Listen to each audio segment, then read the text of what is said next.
श्यावर रामचंद्र की जय, पवन सुत हनुमान की जय। तुलसीकृत रामचरितमानस कथा प्रारंभ। रिकॉर्डिंग स्टार्ट होने से पहले सभी देवताओं की स्तुति कर ली गई है। आइए हम सब मिलकर हनुमान जी का वंदन करें। प्रणबहु पवन कुमार, खलवन पावक ज्ञान घन, जासु हृदय आधार, वसई राम सर चाप धरी। तुलसी कृत रामायण, कथा कहूँ अनुसार, रामा कथा कहूँ अनुसार। आयसो आसन लीजियो, विराजियो पवन कुमार, मंगल भवनय मंगल हारी, द्रवौ सो दशरथ अजिर विहारी। दीन दयाल विरद संभारी, हरौ नाथ मम संकट भारी। तो कल हमने सुना था नारद मोह की कथा चल रही है कि यही अवसर चाहिए परम, शोभा रूप विशाल, जो विलोक रीजय कुंवरे तब मेले जयमाल। नारद जी अपने मन में सोच रहे हैं कि इस समय तो बड़ी भारी शोभा और सुंदर रूप चाहिए, जिसे देखकर राजकुमारी मुझ पर रीझ जाए, तब जयमाला मेरे गले में डाल ले। तो अब क्या युक्ति निकालते हैं नारद जी। हर्षन मांगो सुंदरताई, होई अजात गहुरी अति भाई। एक काम करूं कि भगवान से सुंदरता मांगू, पर भाई उनके पास जाने में तो बहुत देर हो जाएगी। और मोरे हित हरि समनई को, यही अवसर सहाय सोई हो। लेकिन मन में विचार कर रहे हैं, किंतु श्रीहरि के समान मेरा हित करने वाला कोई और नहीं है, इसीलिए इस समय वे ही मेरे सहायक हों।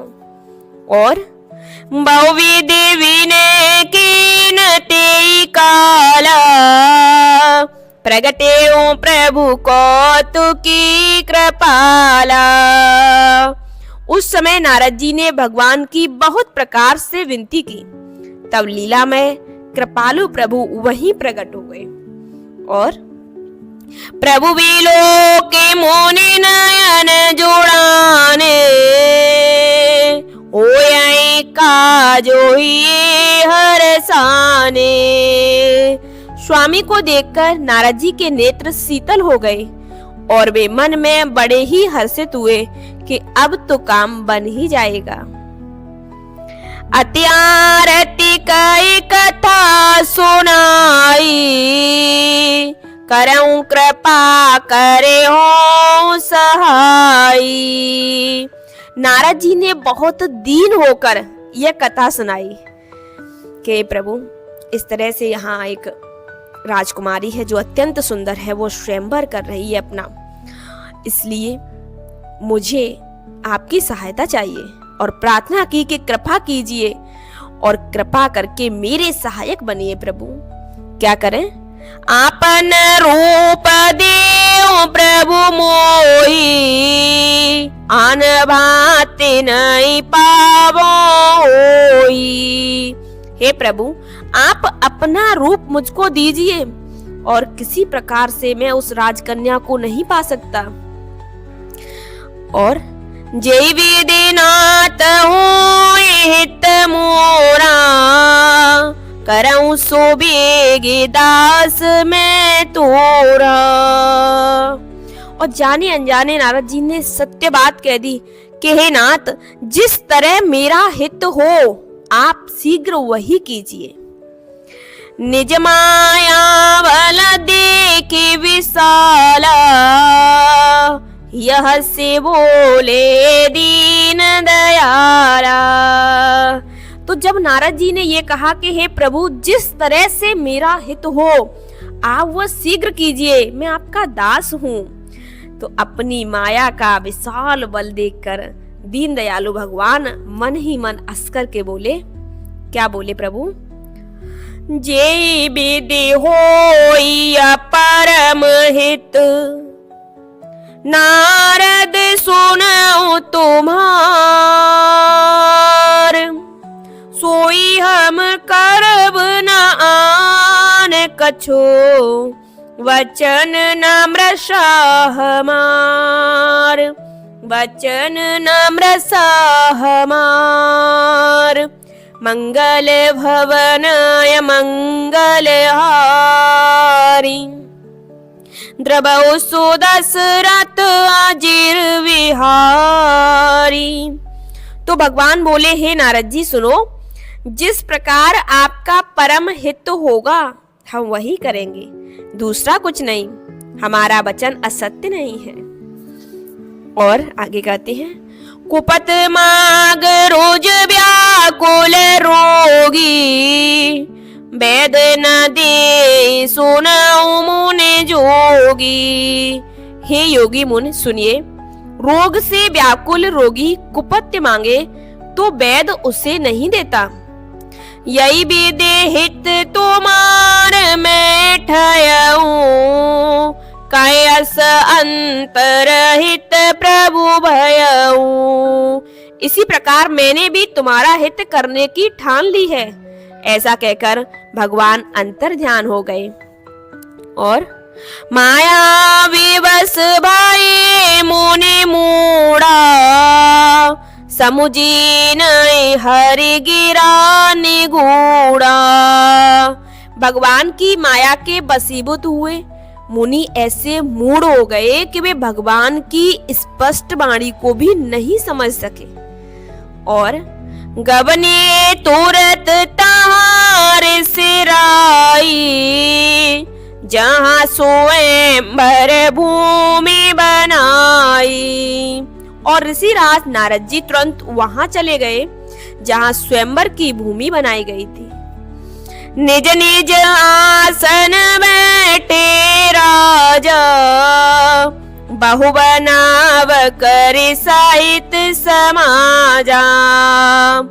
राजा लोग खूब सज कर समाज सहित अपने अपने आसन पर बैठे थे। मुनि मन हरस रूप अति मोरे, मोहित जी आनई बरियन भोरे। मुनि नारद मन ही मन प्रसन्न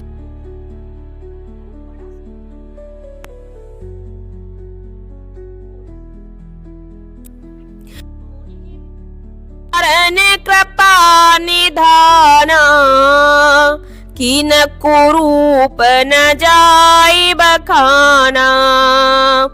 कृपा निधान कल्याण के लिए उन्हें ऐसा कुरूप बना दिया कि जिसका वर्णन नहीं हो सकता। सो चरित्र लख काऊ न पावा, नारद जाने सवै सिर नावा। पर यह चरित्र कोई भी न जान सका, सबने उन्हें नारद ही जानकर प्रणाम किया। सबको वह नारद जी दिख रहे हैं। अब दोहा के साथ कथा को विश्राम देंगे। रहे तहां दोई रुद्रगण, ते जानई सब भेव। वे प्रवेश देखत फिरई, परम कौतुकी तेव, परम कौतुकी तेव। मंगल भवनाय मंगल हारी, द्रवौ सुदशरथ अजिर विहारी। तो उस सभा में शिवजी के 2 गढ़ भी थे। वे सब भेद जानते थे और ब्राह्मण वेश बनाकर सारी लीला देखते फिरते थे। वे बड़े ही मौजी थे। शिवजी ने उन्हें भेजा था कि जाओ आज तुम जाकर एक करतब देख कर आओ। तो अब यहाँ से आगे की कथा का आनंद कर लेंगे। आइए सभी देवताओं को विदा करें और प्रभु का जयकारा बोलें। श्यावरे रामचंद्र की जय, पवन सुत हनुमान की जय।